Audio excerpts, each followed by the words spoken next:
Olá pessoal, beleza? Espero que vocês estejam bem. Bom, hoje eu vou fazer uma fala um pouco diferente aqui. Eu estava conversando até com a minha esposa, ela achou também interessante fazer desta maneira uma análise geral, vamos supor, se é que eu posso usar essa expressão, do livro Tempos Modernos e Tempos de Sociologia. Ou seja, vou fazer uma passada, assim, sabe, bem rápida, sobre como o livro é estruturado e alguns dos principais conceitos trabalhados. Como vocês sabem, se trata de um livro didático, portanto, ele é composto por todo o conteúdo, ou quase todo o conteúdo que se é cobrado no ensino médio, que é trabalhado no ensino médio em sociologia. Então, provavelmente, se você já trabalhou com seu professor de sociologia no seu ensino médio, vários desses conceitos aqui, às vezes até em um outro livro didático, porque nem todas as escolas utilizaram este material.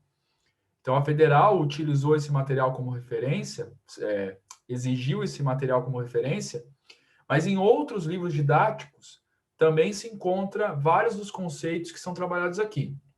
Beleza, galera? Espero que ajude vocês, porque não vai dar tempo de, pelo menos, o propósito que eu tinha, né, de realizar várias aulas sobre esse livro, vai ser muito difícil até o vestibular. Então, vamos fazer uma passada bem rápida hoje. Fiquem atentos que na semana que vem eu quero tentar fazer uma live com vocês para trazer uma mensagem de incentivo, de força para vocês. Está chegando a hora final. Sei que a cabeça já começa a dar uns chutes, aí a barriga sofre aquele calafrio, né? A mão começa a tremer. Oh, meu Deus do céu! Está chegando o vestibular. Mas, enfim, estamos aí, né? E eu espero colaborar com vocês hoje nessa análise. Sem delongas, então, vamos lá, galerinha. Só um pouquinho aí, deixa eu avançar aqui os slides. Muito bem. Primeiramente aí, ó, nós temos uma pequena síntese, né, do que esse livro procura tratar. Então, ali, ó, o livro tenta aliar a produção cinematográfica como ponto de partida para discussões de conceitos clássicos para a sociologia, mas de forma crítica e com o objetivo de tratar de temas contemporâneos. Isso aqui é muito interessante. Então, por exemplo, um dos filmes mais utilizados no livro como uma base, um suporte para o desenrolar dos conceitos trabalhados no livro é o filme Tempos Modernos, do Charles Chaplin. Então, eu recomendo para vocês, inclusive, para quem não assistiu, assista esse filme.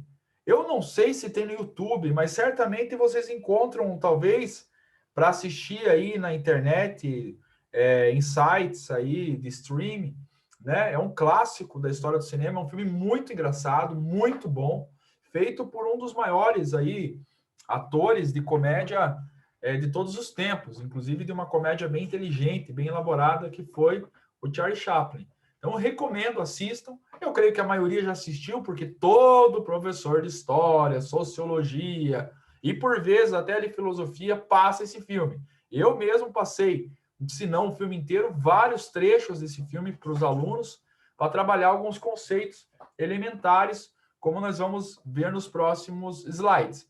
Então, esse livro, então, ele articula, tá, filmes clássicos como Tempos Modernos. Aqui nós temos o Chaplin, né, naquela cena clássica que ele fica muito loucão lá e acaba se perdendo no meio das engrenagens da fábrica, tá?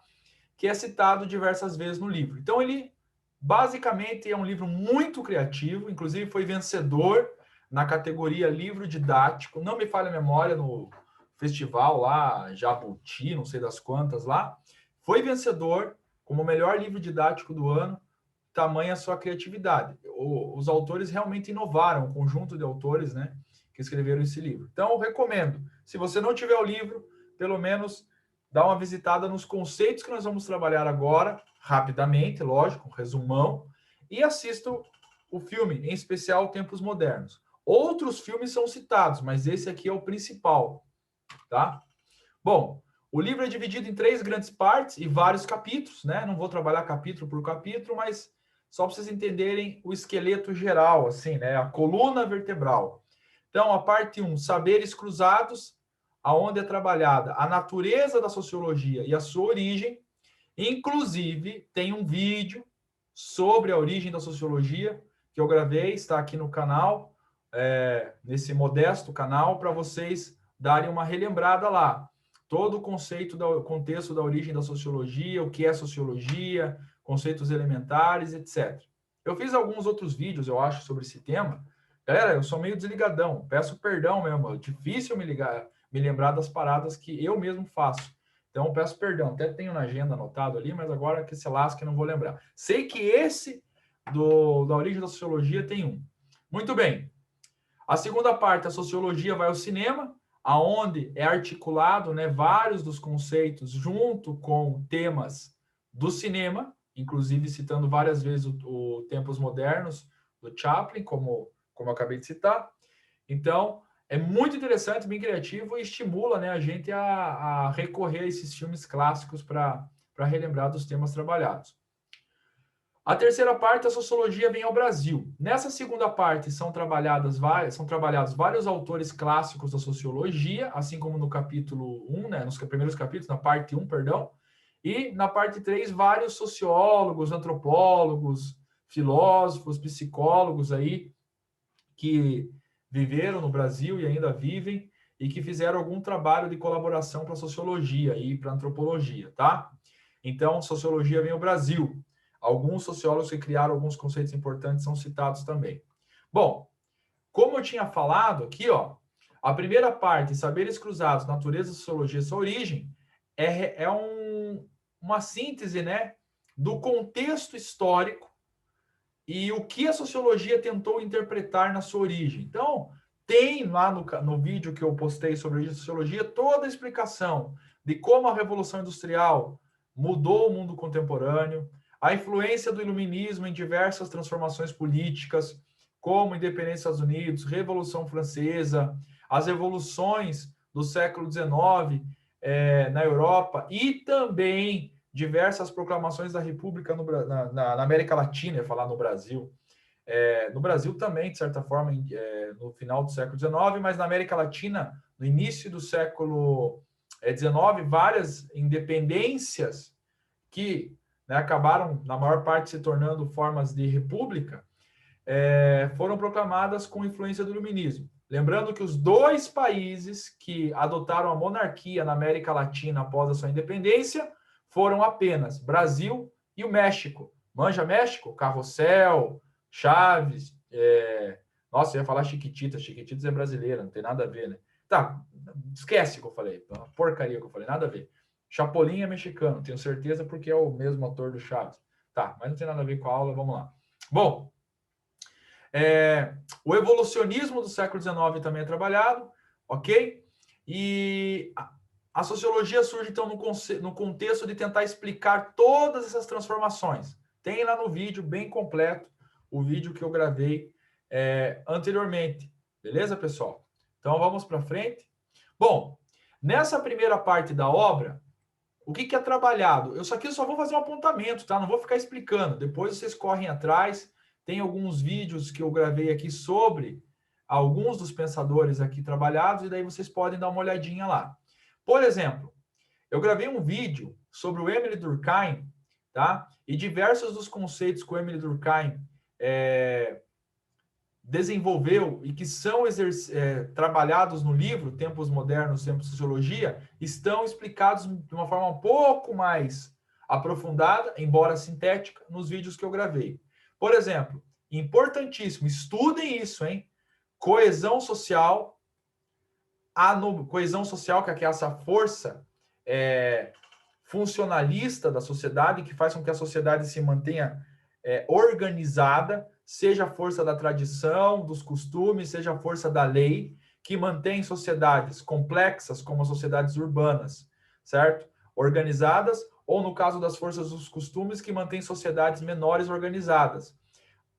Para entender a coesão social, é necessário compreender, por exemplo, aqueles conceitos de solidariedade orgânica, certo? Que serve para sociedades complexas, urbanas, industriais, e solidariedade mecânica para sociedades mais primitivas, entre aspas, e daí vocês podem dá uma olhada no vídeo lá. Também trabalho o conceito de anomia social, que são os fenômenos que quebram essa coesão, quebram essa ordem na sociedade, rebeliões, criminalidade, enfim, uma catástrofe, uma crise, alguma coisa do tipo que acaba quebrando essa ordem. Anomia, lembrando no grego, pecado, mas eu explico lá no vídeo que está aí para trás aí no canal, e depois vocês dão uma olhadinha aí.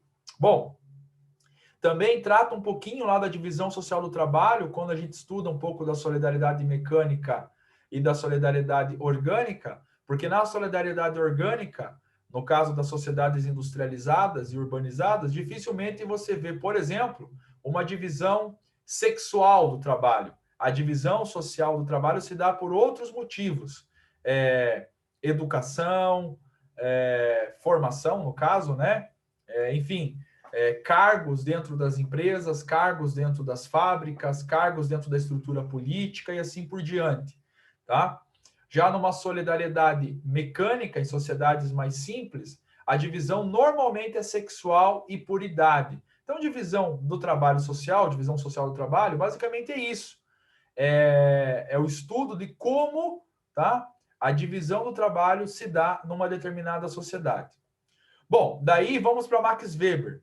O último vídeo aí que eu tinha gravado aí, acho que gravei semana passada, não me falha a memória, não lembro quando que eu gravei, mas está aí, eu postei aí para vocês aí, que trata da questão de como, tá, o trabalho visando o lucro, certo? O dinheiro e a vida como um todo organizada para conseguir resultados mais objetivos, já organizado pelo tempo do relógio, visando a utilização de menos tempo e mais dinheiro, ou fazer do dinheiro mais dinheiro através do crédito, do empréstimo, certo? Essa tradição do trabalho como uma vocação, inclusive citando lá o livro A Ética Protestante e o Espírito do Capitalismo, também explico no vídeo que eu gravei, essa racionalização da sociedade burguesa contemporânea é estudada por Max Weber. Aliás, sociedade burguesa aqui se consolida na transição do moderno para o contemporâneo. Por isso ele analisa, inclusive, a religião protestante, que, na opinião dele, sobretudo dos puritanos calvinistas americanos, serviu como grande combustível para esta racionalização. Faço algumas ponderações no vídeo lá, depois vocês dão uma olhadinha lá. Bom, a ideia das classes sociais, que é um conceito muito trabalhado por Karl Marx, mas também por outros autores, né? Onde Karl Marx, inclusive, não apenas diz que a história de toda a humanidade sempre foi uma luta de classes, mas também fomenta a luta de classes como uma forma de precipitar a revolução, ou seja, a queda, a crise do capitalismo e o processo revolucionário. Não à toa ele escreveu o Manifesto do Partido Comunista e muitos outros livros onde ele trata dessa divisão de classes no mundo capitalista, sobretudo, e como que a classe operária, tomando consciência de classe e também de uma elite intelectual que pudesse ser capaz de conscientizar essa classe, fomentaria o processo revolucionário. Muitas vezes até de forma armada, que seja violenta, mas essa revolução inevitavelmente aconteceria, tá? Desenvolvimento do capitalismo, depois o socialismo e por fim o comunismo. Trato também no vídeo que eu fiz sobre o Carlito aí, sobre o Carlinhos, o Carlos Marcos, tá? Economista e filósofo, filósofo alemão. Enfim, Carlos Marcos. Um conceito bem interessante também trabalhado no livro é o processo civilizador do sociólogo Norbert Elias, tá? Esse conceito é bem interessante, aonde ele trabalha como os costumes foram se refinando e os comportamentos sociais, tá? Desde o sentar à mesa, o comer com talheres, a etiqueta pública, tá? Foi se desenvolvendo do período medieval, passando pelo moderno até chegar nos dias atuais, certo? Por isso, o processo civilizador. Para Norbert Elias, esse processo civilizador ocorreu de forma espontânea ou até mesmo imposta por padrões da elite, que depois foram se desenvolvendo para as camadas populares, e hoje nós ele escreveu esse livro para nós compreendermos por que hoje nós nos comportamos diferente, por exemplo, de outras civilizações ou de outros povos. Por exemplo, será que nós sempre utilizamos a etiqueta à mesa de comer com um talher, né? De não fazer alguns gestos em público, coisa do tipo? Então, Norbert Elias vai explicar que esses pequenos simbolismos também acabam fomentando uma estrutura de organização social muito maior. Bom, não é um conceito tão simples, tá? Mas está lá trabalhado também no livro. Depois nós temos a ideia do biopoder, muito trabalhado pelo Foucault, tá? O Michel Foucault, filósofo francês. O biopoder seria a forma disciplinadora, uma das formas de disciplinar, tá? A sociedade de forma organizada, desde controles de natalidade, controles de ir e vir, tá? Em espaços que podem ser visitados, frequentados, transitados, tá? Mas, por exemplo, a questão do sanitarismo, estamos aí, ó, atenção, estamos aí na pandemia desse coronavírus do Janho, que tem matado muitas pessoas, infelizmente. Pode ser que a federal cobre lá uma questão sobre a questão da vacinação, tá? Do sanitarismo, citando, por exemplo, a revolta da vacina, coisa do tipo. Para Foucault, toda essa ideia do poder como uma ferramenta, tá? De sanitarismo, a questão dos quartéis também, né? De militarização da sociedade e controle de natalidade, certo? São algumas das formas de biopoder que existem na sociedade. Uma vacinação compulsória, por exemplo, seria o Estado exercendo uma forma de biopoder, controlando as vidas, tá? Controlando as instituições, controlando as individualidades por meio de forças burocráticas. Mas também Foucault deixa claro que isso pode acontecer não às vezes pela força da lei, não pela imposição de uma vacinação compulsória, não pela imposição de uma lei que obrigue as pessoas a terem tantos filhos, tá? Ou tomarem anticoncepcionais, ou fazerem cirurgias de vasectomia, coisas do tipo. Não. Mas também, às vezes, por forças simbólicas, por meio da mídia, por meio de um processo educacional que vai moldando as mentalidades. Então, essa seria a ideia do biopoder. Galera, esses são alguns dos conceitos importantes que eu julgo serem interessantes vocês estudarem, tá? Então, aqui é só uma síntese da síntese da síntese mesmo. Beleza? Ok? Fazer um beijinho para vocês aqui, ó. Nossa, que paia, né? Nada a ver. Bom, beleza. Vamos avançar então, porque tem mais aqui. Na terceira parte, rapidamente trabalhando aqui também, apontamentos, né, para que vocês possam estudar depois de uma forma mais aprofundada, nós temos aqui uma coisa muito importante, tá? Que é a questão, certo? Da sociologia vindo ao Brasil, tá? Então, a sociologia nasce na Europa, mas evidentemente hoje ela está presente no mundo inteiro, talvez como disciplina, tá? Alguns conceitos trabalhados, tá? Identidade social e de gênero, que é trabalhado por vários pensadores. Uma coisa, tá? É o sexo do nascimento. Isso aí que tá na moda, tá todo mundo falando aí, tá todo mundo debatendo, o pessoal aí, né?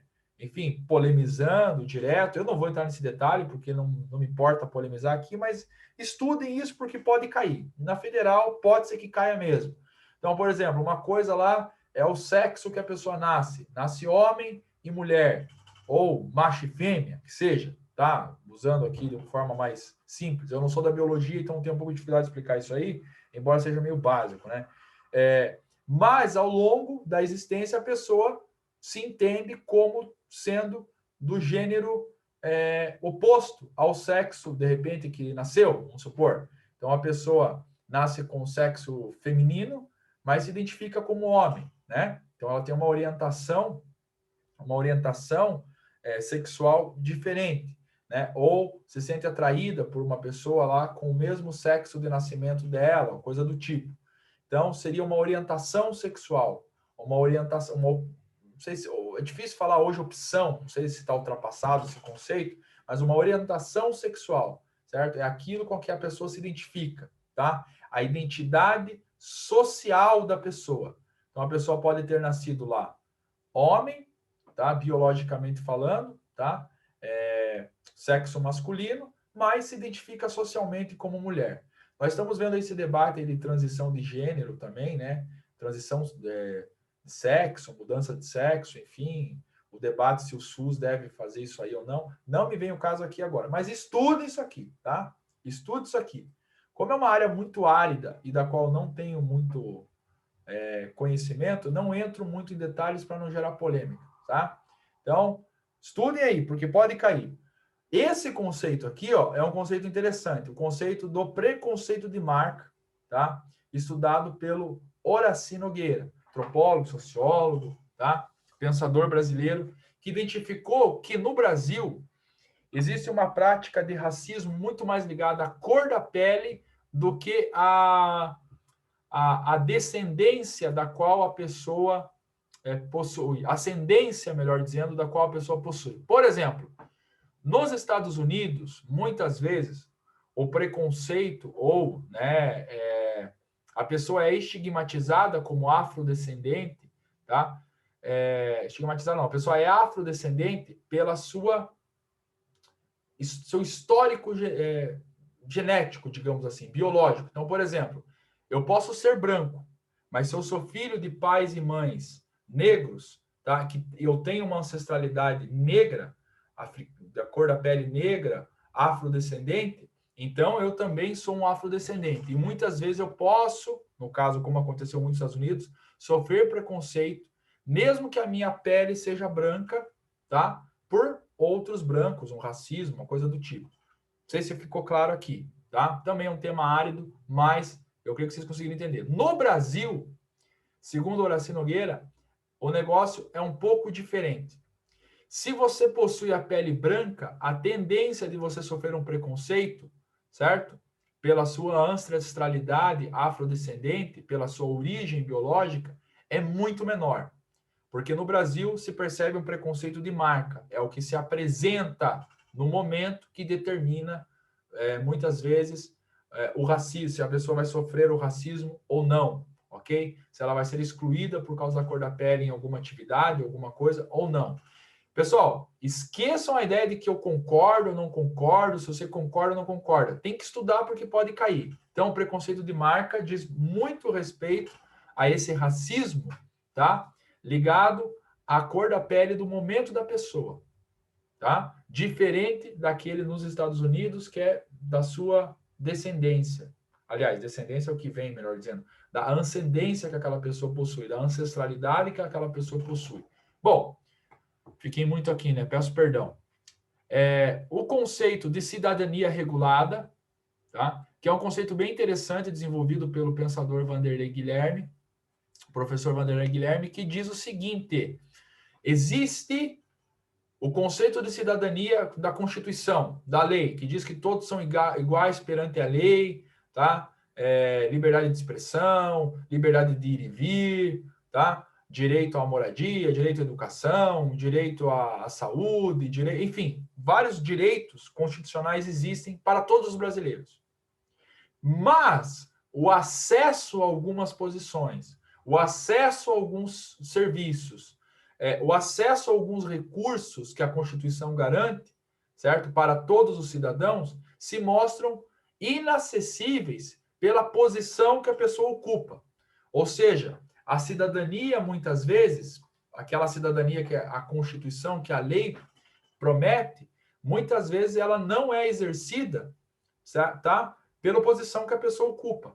Por exemplo, todos são iguais perante a lei, mas nós temos o foro privilegiado, que garante, por exemplo, julgamentos diferentes para políticos, tá? Que cometem um ato de corrupção, diferente para uma pessoa que não está ocupando um cargo político, tá? Existem várias esferas do poder executivo e legislativo, tá? Até do judiciário, que possuem esse foro privilegiado, ou possuem um direito de serem julgadas de uma forma distinta dos demais cidadãos. Então, uma cidadania já regulada de uma forma diferente, tá? Então, essa ideia de que todos são iguais já não é tão válida assim, tá? Oportunidades de trabalho, oportunidades de saúde, acesso à saúde e coisas do tipo. Também podem ser reguladas pela origem social, pela classe social que a pessoa ocupa, se ela é civil, se ela é militar, se ela é um cidadão simples, entre aspas, digamos assim, um cidadão comum, ou se é um político. Veja que a gente até usa a expressão, né? Cidadão comum e político. Então, uma cidadania regulada. Aí nós temos o conceito de sociabilidade violenta. Pessoal, só estou indo um pouquinho mais longe aqui, porque esses vídeos aqui eu não fiz, tá? Sobre esses conceitos, sobre esses pensadores. Então, estou sendo um pouco mais rápido, um pouquinho mais paradão aqui para tentar trazer uma luz aí para vocês. O conceito de sociabilidade violenta, trabalhado pelo psicólogo Machado da Silva, não me falha a memória, ele é psicólogo, tá? Aonde ele desenvolve a ideia de que as leis do Estado, as leis penais, muitas vezes, não valem para áreas, por exemplo, que são dominadas pelo tráfico de drogas. Não valem, por exemplo, para um ambiente onde é dominado pela prostituição, que é dominado pela desigualdade social, certo? Na ausência desse Estado, o cidadão fica desamparado do alcance dessas leis, do alcance dos serviços públicos essenciais. E ele fica vítima, como uma vítima de toda aquela violência ao seu redor, tá? E isso gera vários problemas. Por exemplo, essa pessoa, ela tem que obedecer muitas vezes ali, ela perde o seu direito de ir e vir numa área de tráfico, numa área de milícia, né? Como a gente vê em algumas regiões, né? É duro citar isso porque é uma cidade maravilhosa, linda, né? Como o Rio de Janeiro, aonde o comércio muitas vezes tem que pagar uma taxa lá para a milícia para poder funcionar, tá? Em comunidades mais carentes, por exemplo, as pessoas têm que obedecer mais ao traficante do que à ordem da lei. Então, são coisas muito complicadas. Então, a sociabilidade, a vida da pessoa, o ir para o trabalho, voltar para o trabalho, o ir para a escola, voltar para a escola, fica sempre nessa tensão da violência. Então, a sociabilidade dessa pessoa, ela é baseada na violência, tá? Por exemplo, para ela ter o direito social de ter um comércio, de ter a sua propriedade privada ali, ela tem que pagar uma taxa para um traficante ou para um miliciano, porque senão ela não, porque senão ela pode morrer, porque senão ela pode ter o seu negócio ali incendiado, apedrejado, sei lá, pode acontecer alguma coisa com o bem dele. Então, uma sociabilidade violenta, baseada no medo, na tensão. Outro conceito trabalhado é a ideia do fundamentalismo religioso. Essa ideia do fundamentalismo religioso ela é muito complexa, embora pareça simples, mas em linhas gerais, o fundamentalismo religioso é a ideia de que os dogmas, as doutrinas da religião, tá? Ok? São verdades que devem ser aplicadas, muitas vezes até utilizando a lei, para toda a sociedade, para todos os membros de um grupo, tá? Se não forem utilizadas através da lei, através do poder político, como acontece em alguns países islâmicos, aonde a lei do Alcorão, as regras do Alcorão, são também as regras, muitas vezes, políticas aplicadas na sociedade, tá?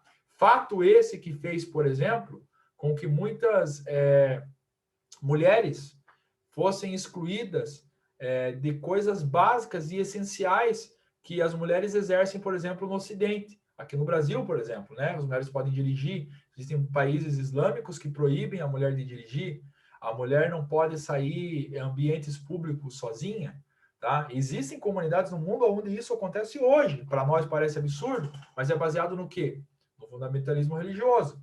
Por exemplo, pena de morte, punições para coisas que nós consideramos hoje absurdas serem pagas com a vida. Por exemplo, o adultério, tá? Os cristãos entendem, por exemplo, que o adultério é pecado, tá? Hoje. A gente entende como pecado. Eu sou cristão, entendo que o adultério é pecado, mas jamais vou defender a ideia de matar um adúltero só porque ele adulterou. Mas, se a lei de uma determinada religião diz que a pessoa tem que morrer, mesmo que a sociedade seja diferente do que uma sociedade de quando aquele livro foi escrito, aquele dogma, aquela norma foi escrita, mesmo assim, os fundamentalistas exigem que isso seja aplicado hoje, tá? Só um detalhe. dentro do Novo Testamento cristão, não há mais essa ideia do apedrejamento, essa ideia do matar a pessoa ou coisa do tipo.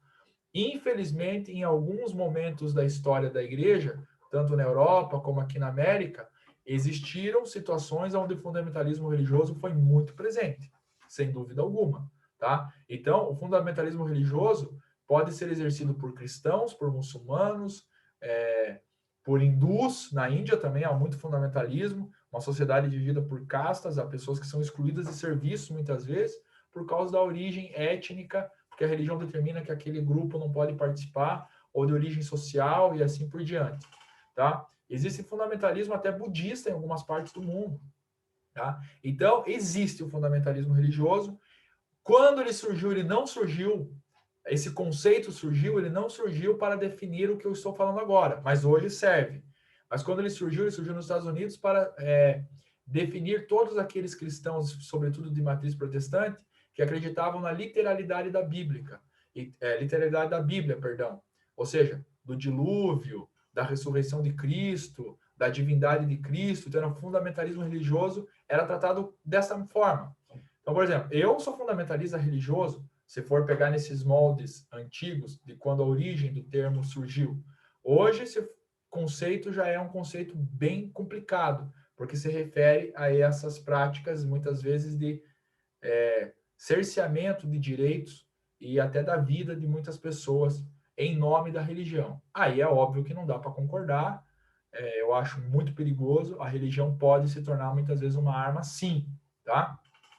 Bom, outro conceito aí que pode cair, trabalho informal, né? A ideia do trabalho informal, enfim, como vocês sabem, né? Existe o trabalho da CLT, da pessoa jurídica, existe o trabalho temporário, mas também que contribui com o INSS, cumprindo com toda a legislação trabalhista, existe o trabalho informal. Milhões de brasileiros estão no trabalho informal. Por exemplo, motoristas de aplicativo, tá? Se o cara se acidentar, for assaltado, sofreu alguma coisa, ele está lascado, ele não tem direito se ele não contribuir. Mas para ele contribuir, ele tem que registrar-se como? Ele tem que pagar lá como autônomo no INSS ou coisa do tipo. Mas a gente sabe que a maioria não faz isso, certo? Então, está um debate, inclusive, será que os aplicativos têm que ser regulados? Se regular, vai aumentar o preço, porque o Uber, o 99, essas paradas aí vão ter que pagar mais impostos. E como é que vai ficar? Então, o debate está pegando fogo, pode ser um tema que cai. Sobre as milícias, eu já falei, mas só para definir a milícia de forma mais sintética agora, milícias é algo que surge muitas vezes como uma força paramilitar, diferente da polícia militar ou do exército, é uma força, às vezes, que tem origem em policiais corruptos ou ex-policiais, por exemplo, estou citando o Rio de Janeiro, que é um exemplo clássico, tá? Que acabam dominando uma área, mas não necessariamente para o tráfico de drogas. Hoje a milícia se mistura com o tráfico em algumas regiões, mas, por exemplo, se mistura, ela está ali para determinar as suas normas, pedágios, por exemplo, para comerciantes poderem abrir e terem uma segurança, tem que pagar para a milícia uma taxa mensal, tá? Para fazer vista grossa alguma irregularidade, tá? De repente esse miliciano tem algum contato com um policial corrupto, que é a minoria, tá? A maioria da polícia é formada por pessoas honestas, eu tenho certeza plena disso.